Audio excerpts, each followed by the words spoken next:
A Missoula neighborhood struck by tragedy this summer comes together. The Grizz face off against rival Eastern Washington tonight and makes for a tight game.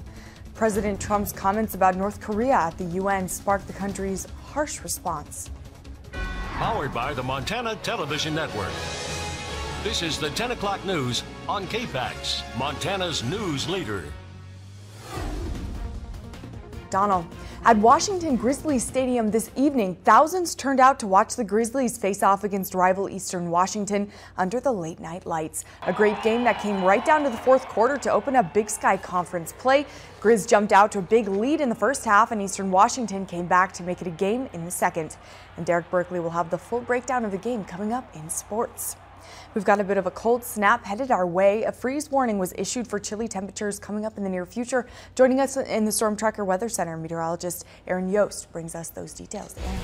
Yeah, we're in for a chilly night across western Montana, particularly the Missoula Bitterroot valleys and for areas in northwest Montana. And that's where we find those freeze warnings in place beginning at midnight tonight, lasting through about 9 or 10 o'clock tomorrow morning. Right now, we are seeing those clouds breaking up out there, and that is the reason we will see those very cold temperatures overnight tonight. Lows will likely dip into the mid-20s and low 30s. The extended forecast is looking pretty nice, pretty fallish too, with temperatures returning to near normal readings by the middle of this coming week. I've got more details coming up in your full forecast. Alrighty, thank you, Aaron. A brutal double homicide shocked a community in central Missoula last month. Now that same neighborhood is coming together to support one another. MTN's Lauren Heiser has more on this story. Windows, caution tape, and blue lights are still fresh in the minds of residents living near the 1900 block of Strand Avenue.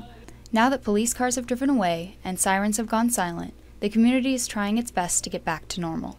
A block party held today is a step in that direction. According to the event organizer, Brandy Whitney, this entire event was geared towards making sure that no one community member felt isolated.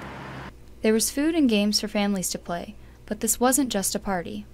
A crime prevention officer, a trauma specialist, and a safety and self-defense instructor spoke to the group and answered questions. The safety and self-defense specialist spoke to the group about how to stay safe in any kind of circumstance. They asked me to come here and talk about safety, and I believe it is so important for people to be aware, because when you're aware of your surroundings, you can avoid a lot of the dangers that are in the world today. He encouraged people to keep on living their lives and stressed that being aware is very different than being afraid. Members of the community say that violence does not define their neighborhood. Bad things happen no matter where you are. It happened in this neighborhood, but it doesn't speak for this neighborhood. People came and went from the event steadily from 5:30 to 7. Whitney said it was good to see that so many people wanted to attend.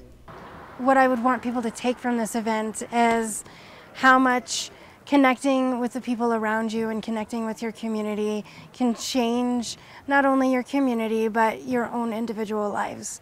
Reporting in Missoula, I'm Lauren Heiser with MTN News.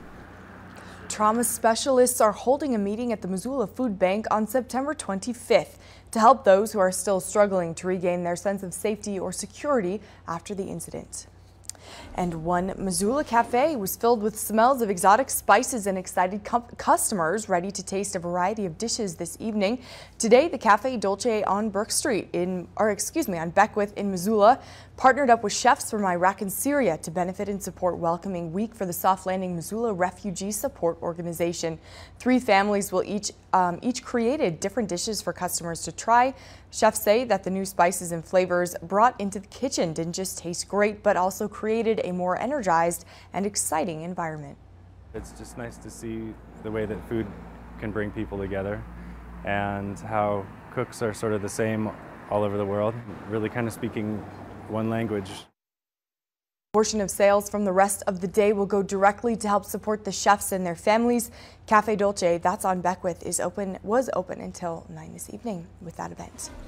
And people living with addiction live in every community in Montana. September is National Recovery Month.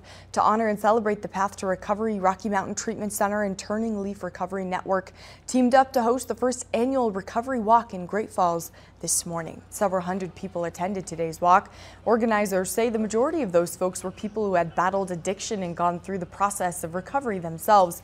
The day included a variety of events, including a therapy exhibit, a series of games, free food, and live music. The event aimed to provide a fun atmosphere without the influence of drugs or alcohol that brought people from all walks of life together. We just get together and celebrate recovery, celebrate the progress that you've made, and looking forward to working together because, as we know, isolation is the enemy of recovery. Getting together with friends and supporting each other is how humanity was built to be. So that's why we're here together today. That's why we're celebrating recovery. Mayor Bob Kelly also read a proclamation making September the official month of recovery in Great Falls. And this morning in Bozeman, the community came together there as well to do a bit of renovation work. Habitat for Humanity, the Rotary Club, and the Red Cross partnered up for the 8th annual FixUp Festival. Their goal was to fix up 12 homes with 20 volunteers to help the homeowners with anything they needed fixed on the inside or outside. Yeah, so we became aware that there was an opportunity to come out here and serve on this project, and so we lined up about 20 volunteers, and we're out here just doing everything from replacing windows to fixing up the skirting. We've got a lot of tree removal going on as well. Just anything that the owner asked for, we're trying to do, and then we're also trying to go above and beyond and see what other needs we can meet while we're here today. The event only happened today in Bozeman, but people there can apply to have their home fixed up next year or sign up to volunteer. And in Lincoln area residents flocked to the first day of Festival in the Wind. The event is hosted by Sculpture in the Wind and features art from local, national, and international artists.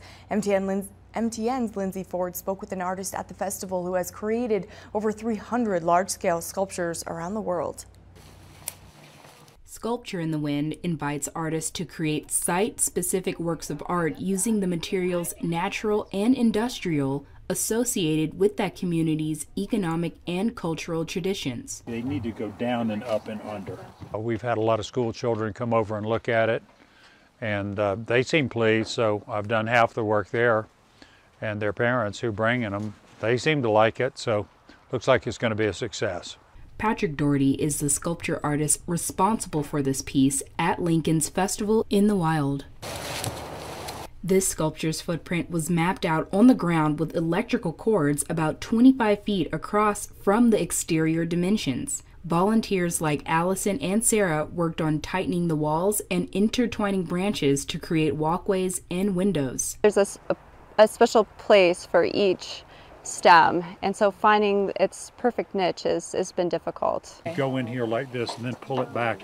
Well, it's really interesting working on someone else's art piece because every stick I put in, I'm thinking, well, is this the way Patrick would do it? Or Patrick, can you come check this out? Does this look okay? Patrick Doherty's son, Sam, helped him with the sculpture as well. He said he comes from a long line of artistic people in his family. Having something a little more formal like this, you know, it's a little whimsical. It's got a little bit of play going on, but it is formal. You know, it's kind of a building with a courtyard, and so I think there's, you know, good interplay there. Patrick Doherty has been a professional sculptor for 30 years. Well, I've been lucky enough to be able to work in different places and meet a lot of different people, and I really appreciate the hospitality of all the people in Lincoln. In Lincoln, Lindsay Ford, MTN News. That festival wraps up tomorrow. And chilly temperatures may set in overnight. Erin is back right after this with more about that and some slightly warmer weather in California. Let the dogs out at Huntington Beach. Stay with us.